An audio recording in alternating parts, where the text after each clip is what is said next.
Okay, so in this video we're going to look at Taylor polynomials. Okay, so we're still in section 4.5 for Math 1560, Calculus 1 at U of L for fall 2017. So I'll give you the definition and then we'll jump to a graph so we get an idea of what's going on here. So in the last video we looked at Maclaurin polynomials where we had something very similar looking, right? Basically for a Maclaurin polynomial, let's just make this as a note. If you want a Maclaurin polynomial, we simply set a equal to 0, right? So the Taylor polynomial allows us to consider polynomial approximations at points other than 0, so we can extend the definition a little bit more. But if you go back and you look at the video that we already did on polynomial approximations, you'll find that this is exactly the formula that we came up with, right? So remember that what this is this is the degree n polynomial approximation to our original function f at a. And to give you some idea of exactly the sorts of approximations that we're dealing with, let's look at not that graph, that's the one that we looked at last time. Let's go here. Okay, so here is a graph of the sine function.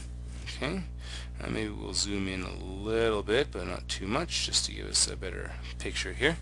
And this applet is going to calculate Taylor polynomials for us. Okay, so the degree 1 Taylor polynomial is just the linear approximation. So right now we're looking at linear approximation at 0. If we go to degree 2, we get the quadratic approximation at 0. Now nothing changed, because if you calculate the Maclaurin polynomial for sine, you find that there is no x squared term. In fact, there are only odd degree terms in the polynomial for the sine function. So if we go up to n equals 3, there's the cubic approximation. And you'll notice that we're doing a lot better, right? The linear approximation, well, that covers some values there, maybe from like pi, minus pi over 6 to pi over 6, something like that. It's not too bad. When we go to the cubic, we almost get the values from minus pi over 2 to pi over 2, right? It's pretty good. So nothing happens at 4. Let's look at degree 5, and you'll see how this approximation keeps improving. There's degree 5. Hey, we're doing pretty good. We've got we do have pretty much an entire cycle of the sine function covered now, right? I can't see really any difference between the two, all the way from sort of minus pi over 2 to plus pi over 2. That's looking pretty good. And if we go up to 7, even better, 9, 11, right? Now we're going on, we've got the whole thing from, beyond minus pi all the way up to pi. There's 13, 15, 17, 19, and that's as far as we go on this little applet, right? So we can see that, yeah, that's really good. But eventually this fails. So if I wanted to, if I was looking for approximations of the sine function way out, at maybe like x equals 11 or something, then we see that, oh yeah, I'm not even close, right? So this approximation does really good for a while, and then as soon as we start deviating, we really go off the rails, right? Because polynomial can't approximate the sine function forever, because your polynomial is always going to go off to infinity. Sine function stays between minus 1 and 1. So we know that it can't possibly be perfect forever, right?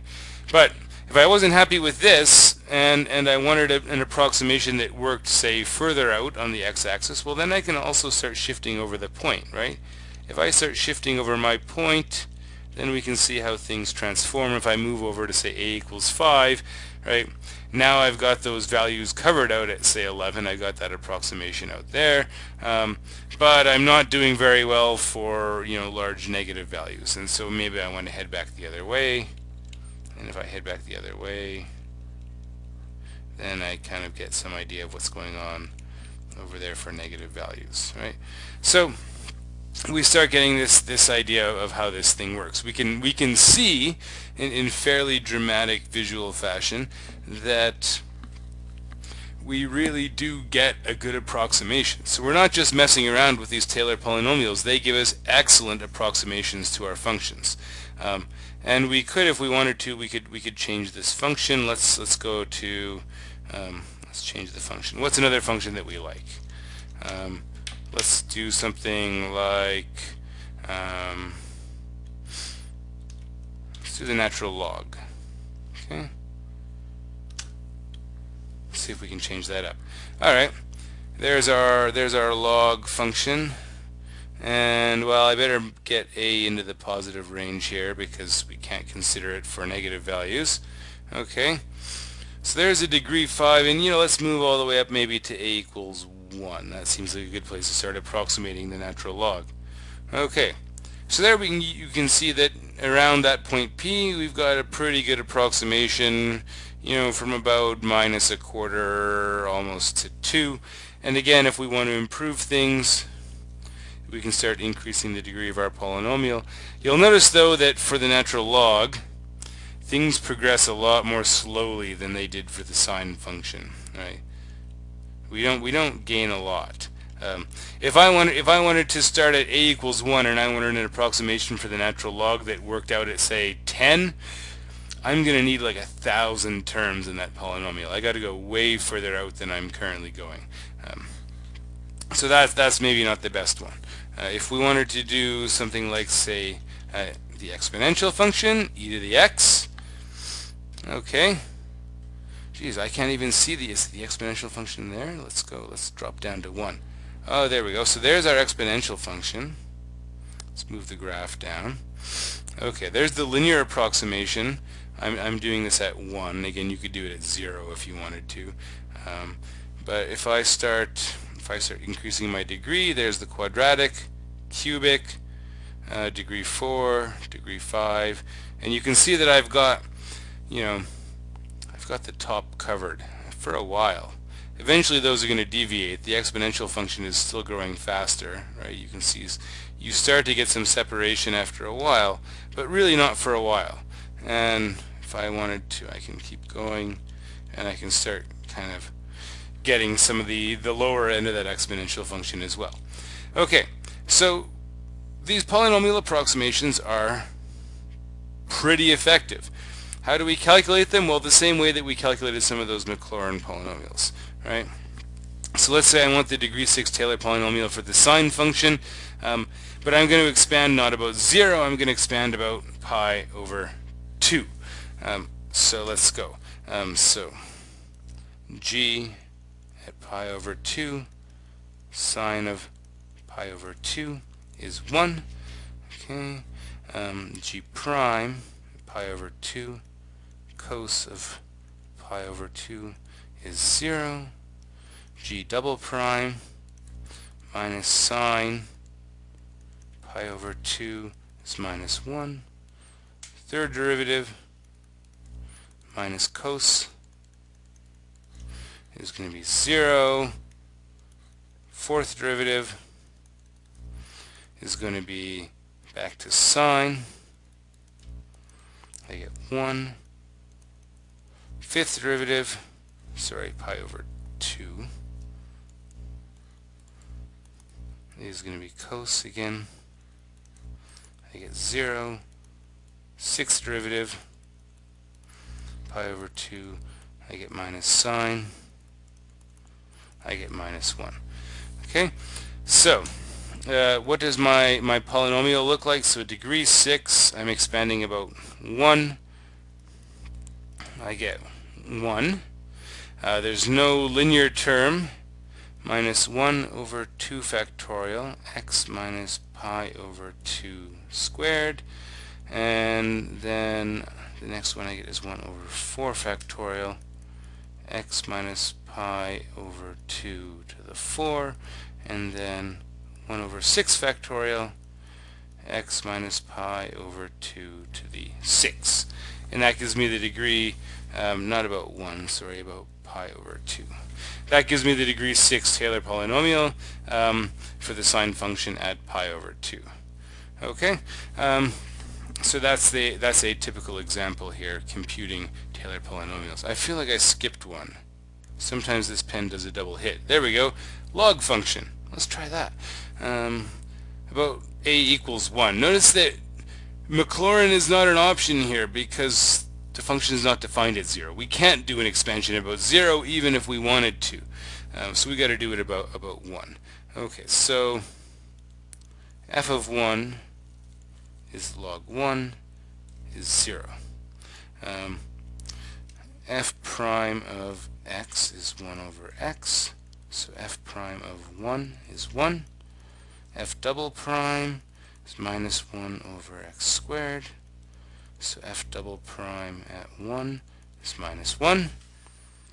F triple prime, I get minus 1 times minus 2x to the minus 3, so that tells me that f triple prime at 1 is going to be 2 over 1 is just 2.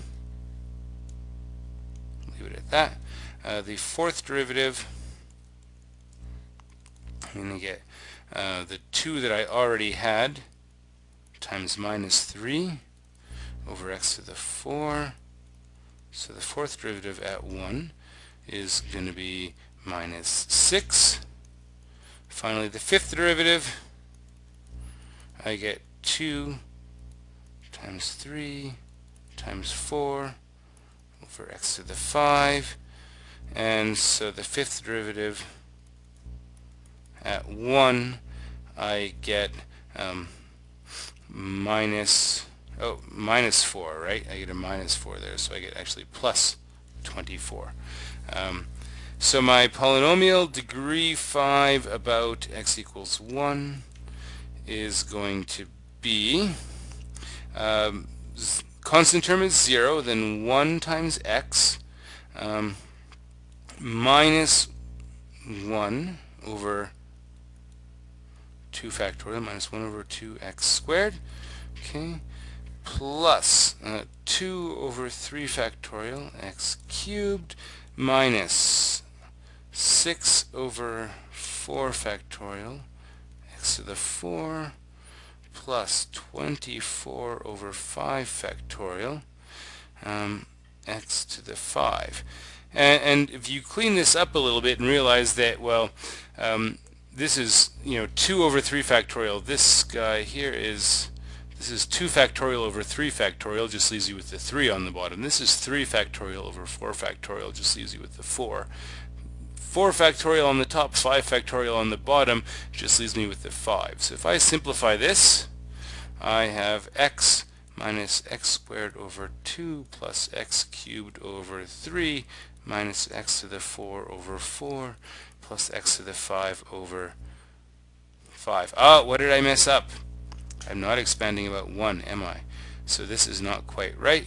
I gotta fix this, right? These x's are all wrong.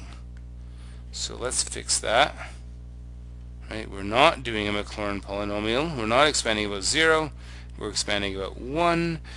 So this is really going to be x minus 1, x minus 1 squared, x minus 1 cubed, x minus 1 to the 4, x minus 1 to the 5.